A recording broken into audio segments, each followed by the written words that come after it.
In a den somewhere in the Serengeti, a female spotted hyena is giving birth. Nothing about this should be possible. She has no separate birth canal. What her cub is being pushed through is a narrow, muscular tube that looks, functions, and even gets erect like a penis. It is barely an inch wide. The cub cannot breathe until it clears that inch. Statistically, it might not. If you designed a species from scratch and wanted it to fail, you might start here. Hand the female's genitals that make birth a coin flip.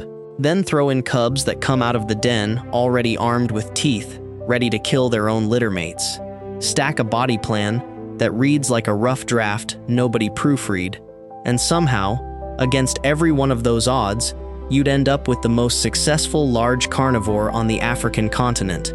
More numerous than lions, better hunters than lions, immune to diseases that kill lions outright. This is that species. And by the end of this video, you'll know exactly what happens when one of them decides a person looks like an easier meal than a wildebeest, because it's already happened, on record, and the number is worse than you'd guess. Quick thing before we get into it, hit subscribe. It helps more than you'd think, and it means you won't miss what's coming later in this one. Alright, let's start with the part that shouldn't be survivable at all. Female spotted hyenas have no external vaginal opening. What they have instead is an enlarged clitoris, commonly called a pseudopenis, that is nearly indistinguishable from the male's actual penis. Same length, same girth, if not thicker. It gets erect. They urinate through it, mate through it, and give birth through it. For decades, this confused the people studying them so badly that Ernest Hemingway wrote about hyenas as hermaphrodites that changed sex on a whim. They don't. They're just built like this, permanently, and it is not for show.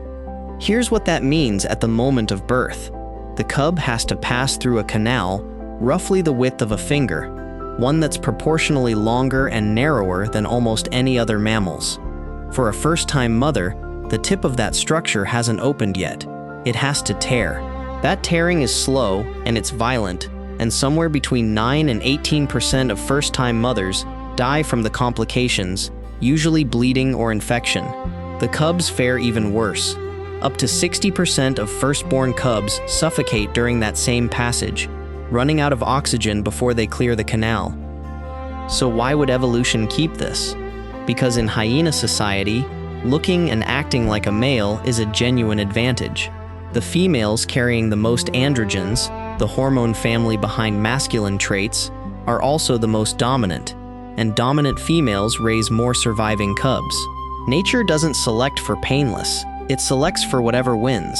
And for millions of years, in this species, looking like this has won. That birth canal isn't a flaw the species is stuck with. It's closer to a receipt, proof of what it costs to be in charge.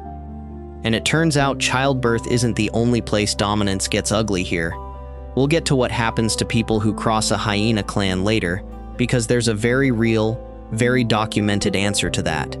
But first, this is exactly the kind of story that convinced me to put together the Dangerous Animals Survival Handbook. It goes way beyond what fits in one video, covering dozens of dangerous animals along with practical survival strategies and first aid tips you can actually use in the field.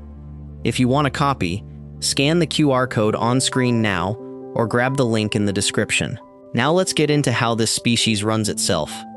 Spotted hyena clans are run by a matriarch, and her authority isn't earned, it's inherited before her cubs can even walk. A newborn cub outranks every adult male in the clan, and most adult females too, simply by being her offspring. Researchers have found cases where a male appeared to be leading a clan, and every time, he turned out to be the matriarch's own son, borrowing her authority rather than holding any of his own. This hierarchy is strict, and it's enforced constantly. Subordinate hyenas approach dominant ones on bent knees, almost like a bow. Low-ranking females have been observed bullying higher-ranked cubs the moment the cub's mother steps away, which is a very specific, very petty kind of cruelty that looks uncomfortably familiar. Even the way clan members greet each other runs through that same masculinized anatomy.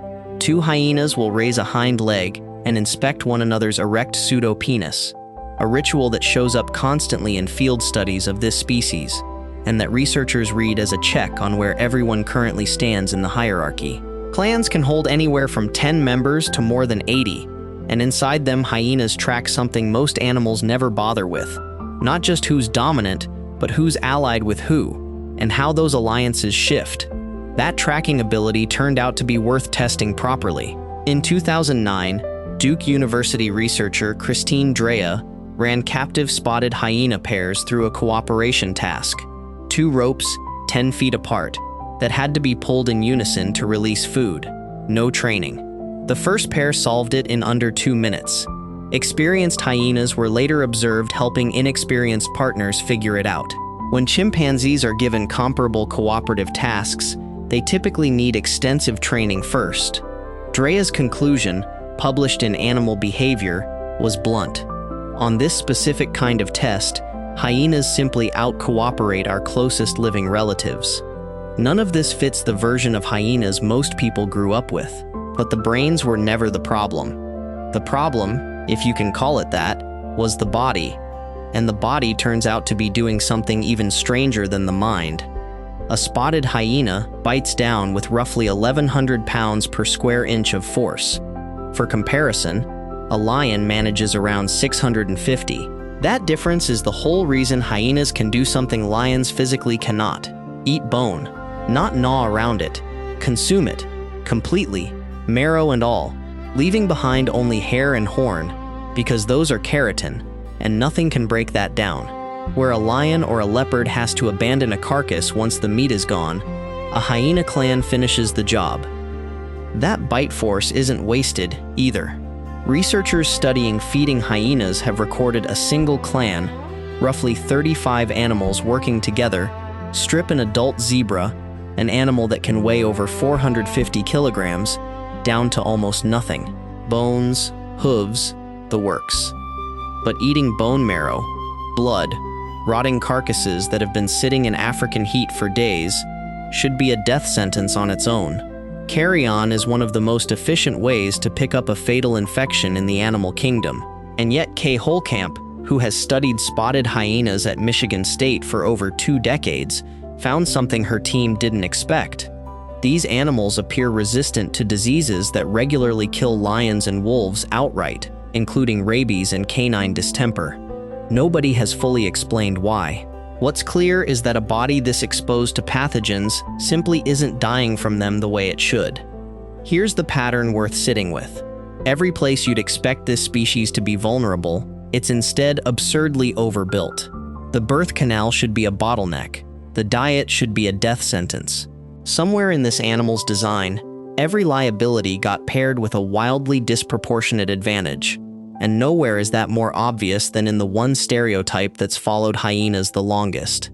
Quick pause, because if you think this is already a lot, we're not even halfway through what makes this species make no sense. So far, you've got a birth process that kills its own mothers, and an immune system nobody can fully explain. Here's the part most people get completely backwards. You know the reputation. Cowardly, scavenging, circling in the dark, waiting for something braver to make the kill first. It's almost entirely backwards. Spotted hyenas succeed in roughly 30 to 40% of their hunts. Lions land somewhere between 20 and 30. When biologist Hans Kruk tracked shared carcasses in the Serengeti back in the 1970s, he found that hyenas were the ones who'd made the actual kill 53% of the time. Lions were stealing from hyenas more often than the other way around. The entire relationship the world associates with these two species runs in the opposite direction of what everyone assumes. And hyenas aren't ambush hunters.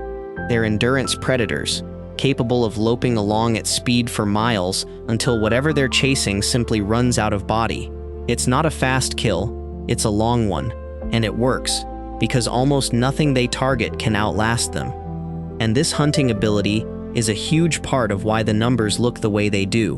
With an estimated 47,000 spread across sub-Saharan Africa, from the Sahel down to South Africa, spotted hyenas are considered the most abundant large carnivore on the continent, ahead of lions, ahead of leopards. Every habitat works for them too. Savanna, grassland, forest edge, it doesn't matter. Given all that, you'd think hyenas would walk straight up to anything on the savanna without a second thought. They don't. Spotted hyenas actually keep the largest flight distance of any African carnivore, backing off from perceived threats at up to 300 meters. In daylight, around healthy animals and healthy people, they are cautious to the point of shyness. It's only in the dark, and only under very specific conditions, that caution disappears. And that's where the story stops being about hunting prey, and starts being about something people in parts of Africa have had to live with directly.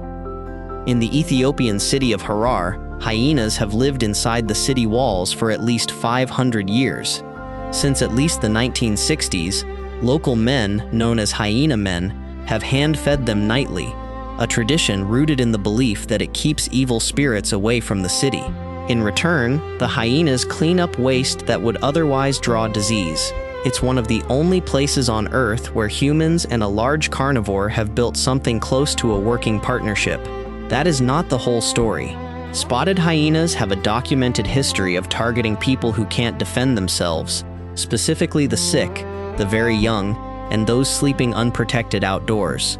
In 1903, colonial records from Malawi's Mzimba district described hyenas waiting at dawn outside huts, attacking the moment a door opened. Between 1908 and 1909, Theodore Roosevelt documented hyenas in Uganda, regularly killing patients suffering from sleeping sickness as they lay outside in treatment camps, too weak to defend themselves. The worst recorded case came in 1962 in Mulanje, Malawi. A single pair of spotted hyenas was responsible for 27 deaths before they were finally tracked and shot. When researchers weighed the bodies afterward, both animals were exceptionally large, one at 72 kilograms, the other at 77. According to hyena biologist Hans Kruk, that size is typical of hyenas that turn to hunting people. It's usually not a small, desperate animal. It's one of the biggest, most capable individuals in the clan. That's the same species feeding by hand in Harar, and the same species responsible for one of the deadliest documented predator attacks on record. Both are true. Neither cancels the other out. Go back to that den in the Serengeti. That cub either clears the canal or it doesn't. If it does, it's born already armed, eyes open, small teeth already in, ready to fight its own littermates for a place in a hierarchy it was ranked into before it could stand. Everything about how this species arrives in the world reads like a mistake, and somehow, it has outcompeted lions for the title of Africa's most successful large predator anyway. Maybe that's the actual lesson here. Survival was never about being built clean. It was about being built to win, however ugly that ends up looking from the outside. Somewhere in Africa tonight, a clan is out there, and by every measure that matters in the wild, they're winning. So here's the real question. Knowing what you know now, would you rather run into a lion or a hyena clan at night? Let me know in the comments.